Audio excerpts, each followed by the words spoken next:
اعوذ باللہ من الشیطان الرجیم بسم اللہ الرحمن الرحیم صلی اللہ علی نبی الامی وآلہ صلی اللہ علیہ وسلم صلاۃ و سلام علیک یا رسول اللہ قلت حیلتی انت وسیلتی ادرکنی یا سیدی یا رسول اللہ صلی اللہ علیہ وآلہ وسلم۔ درود استغاثہ میں نے پڑھا، آپ نے سنا، اللہ تعالی ہمیں پڑھنے کی سننے کی توفیق دے اور اس کی فیض و برکات سے نوازے۔ آپ دیکھ رہے ہیں میرا یوٹیوب چینل اور میں ہوں آپ کا میزبان ملک شکیل احمد آوان۔ میری آپ سے التجا ہوتی ہے، میں بار بار ہر اپنے ویڈیو ولاگ میں یہی کہتا ہوں کہ اگر آپ میرے چینل پہ نئے ہیں تو چینل کو سبسکرائب کریں، اور میری ویڈیوز آپ تک بر وقت پہنچنے کا ایک ہی سبب ہے کہ آپ بیل آئیکن کو پریس کریں،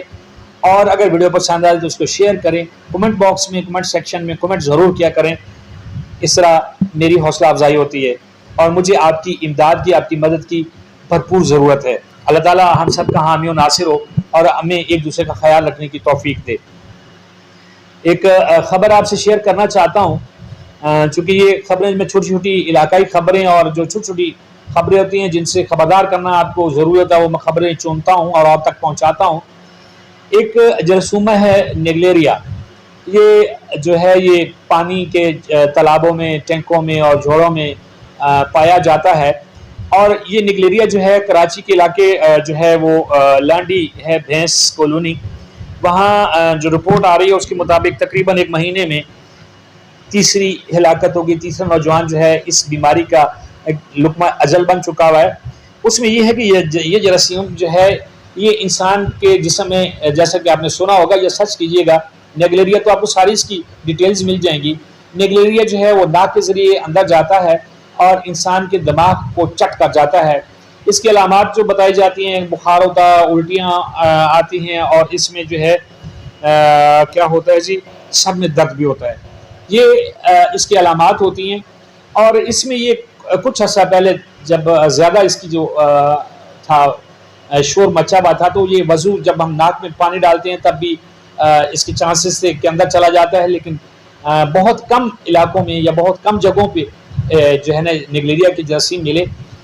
یہ زیادہ تر جو ہوتا ہے تالابوں میں ہوتے ہیں، اور اس کے علاوہ سوئمنگ پولس میں ہوتے ہیں اور ٹینکوں میں بھی ہوتے ہیں، پانی کے ٹینک۔ اب پانی کے ٹینک یا ان جگہوں پہ یہ ضرور ہوتے ہیں جہاں پہ جو ہے کلورین کی جو پانی میں جو مقدار ہے وہ کم ہوتی ہے، وہاں پہ یہ پرورش پاتا ہے، اور گرم پانی میں زیادہ تیزی سے پرورش پاتا ہے۔ جون جولائی کے مہینے میں بھی یہ مرتا نہیں ہے، جو اس کے بارے میں نے پڑھا ہے۔ تو اس میں آج تک جو ہے نا دنیا میں ہزاروں لوگ لقمہ اجل بن چکے ہیں اس بیماری کی وجہ سے۔ تو کوشش کریں کہ اس سے بچیں، نہاتے ہوئے، تالابوں میں نہاتے ہوئے، اور جب بھی آپ ٹینک کا پانی استعمال کرتے ہیں کوشش کریں کہ کلورین کے لیے جو ہے وہ آپ مقامی جو بھی ایکسپرٹ ہے اس سے رابطہ کریں۔ کلورین کی مقدار جو ہے وہ پانی میں اس حد تک رکھیں جہاں تک اس جراثومے کی جو ہے وہ جو افزائش نسل ہے وہ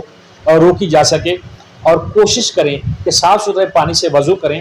صاف ستھری جگہوں پہ نہائیں، تاکہ یہ جو انتہائی مہلک جراثیم ہے جس کا پتہ ہی نہیں چلتا، جب ناک میں چلا جاتا ہے اور دماغ کو کھانا شروع کر دیتا ہے تو اس کی اتنی بڑی علامات بھی نہیں ہے۔ بعد میں جب ڈاکٹروں کے پاس جاتے ہیں وہاں پہ تشخیص ہوتی ہے تو پتہ چلتا ہے کہ یہ تو نیگلیریا کا پیشنٹ تھا۔ اس کے بچنے کا جو طریقہ کار ہے وہ یہی ہے کہ آپ احتیاط کریں، اور اس احتیاط کے لیے ضروری ہے کہ کلورین کے حوالے سے آپ کسی ایکسپرٹ سے مشورہ کریں، اپنے ٹینکوں میں اس کی جو ہے مقدار پوری رکھیں۔ مساجد جہاں پہ وضو خانے بنے ہوتے ہیں، ہم وضو کرتے ہیں، وہاں پہ بھی اس کے لیے ضروری ہے کہ وہاں پہ اس کو دیکھا جائے، جو بھی ضروری اس کے اقدامات ہیں وہ کیے جائیں، تاکہ اس جراثیم کی جو شرانگیزیاں ہیں،